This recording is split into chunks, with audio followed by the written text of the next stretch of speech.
അപ്പോൾ ഓഫർ പ്രൈസിൽ 2010-11 രജിസ്ട്രേഷൻ വരുന്ന വാഹനം നല്ല ഹൈ ക്വാളിറ്റി എഞ്ചിൻ ക്വാളിറ്റി ഒക്കെ ഉള്ള ഒരു വാഹനം കേട്ടോ.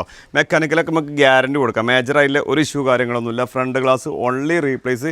മേജറായിട്ടുള്ള ആക്സിഡൻറ്റ് ഫ്ലഡ് മേജർ കംപ്ലൈൻറ്റുകളൊന്നും ഇല്ലാത്ത വാഹനമാണ്. ഈ വാഹനം നമുക്ക് ഫൈനലായിട്ട് 7 ലക്ഷം റുപ്യക്ക് ഇതേ കണ്ടീഷനിൽ കേരളത്തിൽ നിങ്ങൾ പറയുന്ന ഏത് ആർട്ടിഫിസും നമ്പർ ആക്കി തരാൻ കേട്ടോ. കിലോമീറ്റർ ഓടിയുള്ളത് 1,77,000 കിലോമീറ്ററാണ്.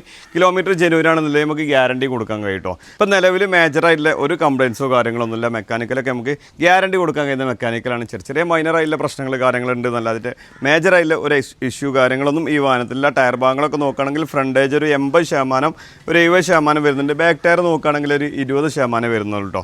ടൈപ്പ് 2ൻ്റെ അലൈവ്സും കാര്യങ്ങളൊക്കെ ഓൾറെഡി ഇതുമുണ്ട്. ടൈപ്പ് 2 ആക്കേണ്ടവർക്ക് GR സ്പോർട്ട് കിറ്റും കാര്യങ്ങളൊക്കെ ചെയ്തുകൊണ്ട് ഫുള്ള് വർക്ക് എടുത്ത് വേണ്ടവർക്ക് അങ്ങനെ കൊടുക്കാൻ കഴിയും.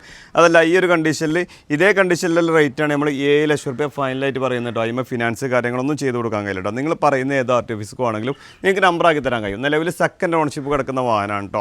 അപ്പോൾ GRൻ്റെ കിറ്റും കാര്യങ്ങളെന്ന് പറയുമ്പോൾ ഫ്രണ്ട് ഹെഡ്ലൈറ്റ് ചേഞ്ച് ചെയ്യും, ഫ്രണ്ട് ഗ്രില്ല് ചേഞ്ച് ചെയ്യും, അതേപോലെ ഫ്രണ്ട് ബമ്പർ ബാക്ക് ബമ്പറൊക്കെ ചേഞ്ച് ചെയ്യും, അതേപോലെ ഈ ഒരു ഫെൻഡർ ഭാഗം ചേഞ്ച് ചെയ്യും കേട്ടോ. അതേപോലെ ബോണറ്റ് നമ്മൾ ചേഞ്ച് ചെയ്യും. ബാക്കിയുള്ളതൊക്കെ സ്റ്റോക്ക് കണ്ടീഷനിലുള്ളതായിരിക്കും. ഈ ഒരു GRൻ്റെ കിറ്റും കാര്യങ്ങളൊക്കെ ചെയ്യുമ്പോൾ ടൈപ്പ് 2ക്ക് ചേഞ്ച് ചെയ്യുമ്പം ഈ ഒരു മാറ്റങ്ങളാണ് നമുക്ക് വരുന്നത് കേട്ടോ. ഓൾറെഡി ടൈപ്പ് 2ൻ്റെ അലൈവ്സും കാര്യങ്ങളൊക്കെ നിലവിലുണ്ട്. നിലവിലുള്ള കണ്ടീഷൻ എന്ന് പറഞ്ഞാൽ ചെറിയ മൈനറായിട്ടുള്ള സ്ക്രാച്ച് കാര്യങ്ങളൊക്കെ ഉണ്ടെങ്കിലും ഒരു 95% കമ്പനി പെയിൻറ്റ് വരുന്നൊരു വാഹനം തന്നെ കേട്ടോ. മേജറായിട്ടുള്ള ഡെൻറ്റിങ് വർക്ക് കാര്യങ്ങളൊന്നും ഈ വാഹനത്തിൽ നിങ്ങൾക്ക് ബോഡിമേ ഏതൊരു ഭാഗത്തും നിങ്ങൾക്ക് കാണിച്ചു തരാൻ കഴിയില്ല. മെക്കാനിക്കലും അത്യാവശ്യം നല്ല ക്വാളിറ്റിയിലാണ് കേട്ടോ. അതേപോലെ ഇൻറ്റീരിയർ ഭാഗത്തേക്ക് വരുമ്പോഴും സീറ്റ് അവൈസും കാര്യങ്ങളൊക്കെ അത്യാവശ്യം നല്ല വൃത്തി തന്നെ ഉള്ളത്. അപ്പോൾ സൈഡ് ബോഡി കാര്യങ്ങളൊക്കെ നിലവിൽ നോക്കുകയാണെങ്കിൽ ചെറിയ മൈനറായിട്ടുള്ള സ്ക്രാച്ച് കാര്യങ്ങളൊക്കെ ഉണ്ട്. ഓവർ ഡെൻറ്റിങ്ങും കാര്യങ്ങളൊന്നും ഈ വാഹനത്തിന് ഏതൊരു ഭാഗത്തും ചെയ്യേണ്ട ആവശ്യമില്ല. ഇവിടെയൊക്കെ ചെറിയ മൈനറായിട്ടുള്ള ഡെൻറ്റിങ് വർക്ക് നമുക്ക് വരുന്നുള്ളൂ. ബാക്ക് ടയർ ഭാഗങ്ങൾ പറഞ്ഞു. ബാക്ക് ടയർ ഭാഗം അത്യാവശ്യം കമ്മി തന്നെയാണ് കേട്ടോ. അതേപോലെ ഈ ബാക്ക് സൈഡിലേക്ക് വരുമ്പോൾ നിങ്ങൾ ടൈപ്പ് 1ൽ ഇതേ കണ്ടീഷനിൽ കൊണ്ടെടുക്കേണ്ടവർക്ക് നമുക്ക് ഈ ലൈറ്റുകളൊക്കെ നമുക്ക് മാറ്റി കൊടുക്കാം. അതേപോലെ ഈ ബമ്പർ നമുക്ക് മാറ്റി കൊടുക്കട്ടോ. മെറ്റൽ ബോർഡിൻ്റെ ഏതൊരു ഭാഗത്തും മേജർ ഡെൻറ്റിങ് വർക്ക് കാര്യങ്ങളൊന്നും ഈ വാഹനത്തിൽ നിന്ന് ഏതൊരു ഭാഗത്തും കാണിച്ചു തരാൻ കഴിയില്ല. അപ്പോൾ ടൈപ്പ് 2ലേക്ക് GR സ്പോർട്ട് കിറ്റും കാര്യങ്ങളൊക്കെ ചെയ്യുമ്പോൾ നമുക്ക് ബാക്കിൽ LED ടൈലാമ്പാണ് വരുന്നത്. അതേപോലെ ഈ ഒരു ഡിക്കി ഗാർണിഷ് നമുക്ക് LED വരുന്നുണ്ട് കേട്ടോ.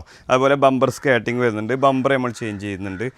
അങ്ങനെയാണ് ഈ ബാക്ക് സൈഡിൽ നമുക്ക് മാറ്റങ്ങൾ വരുന്നത്. അതേപോലെ ഈ ഒരു സൈഡ് ബോഡി കാര്യങ്ങൾ നിലവിൽ നോക്കുമ്പോൾ ഇതൊക്കെ കമ്പനി പെയിൻറ്റ് തന്നെ വരുന്നത് കേട്ടോ. ടച്ചിങ് കാര്യങ്ങളൊന്നും ഈ ഒരു സൈഡ് ഭാഗത്തൊന്നും എവിടെയും കാണിച്ചു തരാൻ കഴിയില്ല. ഇത് നമ്മൾ പോളിഷും കാര്യങ്ങളൊക്കെ ചെയ്തിട്ട് ഈ സൈഡ് ഭാഗത്തൊക്കെ പെയിൻറ്റിങ് ചെറുതായിട്ട് ഫെയിലായി പോയിട്ടുണ്ട്. അതേപോലെ ഇതിൻ്റെ ഇൻറ്റീരിയർ ഭാഗത്തേക്ക് വരുമ്പോഴേ നിലവിൽ സീറ്റ് അവൈസും കാര്യങ്ങളൊന്നും മാറ്റേണ്ട ആവശ്യമില്ല. ഡാഷ്ബോർഡ് കാര്യങ്ങളൊക്കെ അത്യാവശ്യം നല്ല വൃത്തി തന്നെ അല്ലേ കേട്ടോ. അത്യാവശ്യം നല്ല ക്വാളിറ്റിയിലെ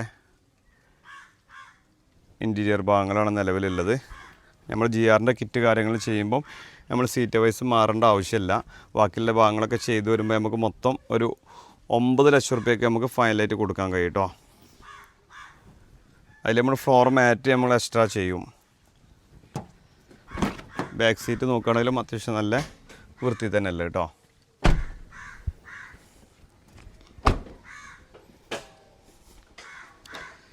സൈഡ് ബോഡി കാര്യങ്ങളൊക്കെ അത്യാവശ്യം നല്ല ക്വാളിറ്റി തന്നെ ഉള്ളത്.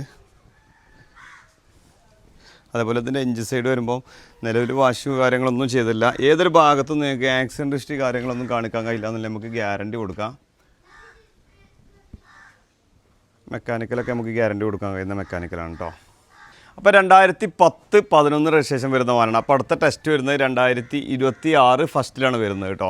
അപ്പോൾ ടെസ്റ്റിന് നമുക്ക് ഇപ്പം നിലവിൽ ഒരു 11 രൂപ 12 രൂപയൊക്കെയാണ് ടാക്സ് നിലവിൽ വരുന്നത്. 5 വർഷത്തെ ടാക്സ് ഒക്കെ വരുന്നത്. അപ്പോൾ അടുത്ത റിന്യൂവൽ വരുന്നത് 2026 റിന്യൂവൽ വരുന്നത്. കിലോമീറ്റർ നമ്മൾ 1,77,000 കിലോമീറ്റർ മാത്രം ഓടിയ വാഹനമാണ്. ലാസ്റ്റ് കമ്പനി കയറുന്നത് 2019 80,000 കിലോമീറ്ററാണ് ലാസ്റ്റ് കമ്പനി കയറുന്നത് കേട്ടോ. മേജറായിട്ടുള്ളൊരു വർക്ക് കാര്യങ്ങളൊന്നും ഈ വാഹനത്തിനില്ല എന്നുള്ള ഗ്യാരണ്ടിയാണ്. ചെറിയ മൈനറായില്ല 1-2 വർക്ക് കാര്യങ്ങളെ നിലവിലുള്ളൂ. മേജറായില്ല ഒരു വർക്കില്ല. Front glass only replace. Finance കാര്യങ്ങളൊന്നും ഈ വാഹനത്തുമ്പോൾ ചെയ്ത് കൊടുക്കാൻ കഴിയില്ല കേട്ടോ. നിങ്ങൾക്ക് GR സ്പോർട്ട് കിറ്റും കാര്യങ്ങളൊക്കെ ചെയ്തിട്ടാണെന്നുണ്ടെങ്കിൽ നമുക്ക് 2 മാസത്തെ ടൈം വേണം. 2 മാസത്തെ ടൈമിൽ നമുക്ക് GR സ്പോർട്ട് കിറ്റും കാര്യങ്ങളൊക്കെ ഓൾറെഡി നമുക്ക് ചെയ്ത് കൊടുക്കാൻ കഴിയുള്ളൂ. ഒരുപാട് വാഹനങ്ങൾ നമുക്ക് ഡെലിവറി കൊടുക്കാനായിട്ടുണ്ട്. അതുകൊണ്ടാണ് നമുക്ക് 2 മാസത്തെ ടൈം നമ്മൾ പറയുന്നത് കേട്ടോ. ഈ ഒരു കണ്ടീഷനിൽ നമുക്ക് ഫൈനലായിട്ട് 7 ലക്ഷം റുപ്യക്ക് കേരളത്തിൽ നമ്പറാക്കിയിട്ട് പുതിയ ഇൻഷുറൻസ് തേർഡ് പാർട്ടി എടുത്തു കൊടുക്കാൻ കഴിയും കേട്ടോ. ആവശ്യക്കാരൻ്റെ പെട്ടെന്ന് വിളിച്ചോളി. നമ്മുടെ ചാനൽ ആദ്യമായിട്ടാണ് നിങ്ങൾ കാണുന്നതെങ്കിൽ സബ്സ്ക്രൈബ് ചെയ്ത് കൂടെ മറക്കരുത്.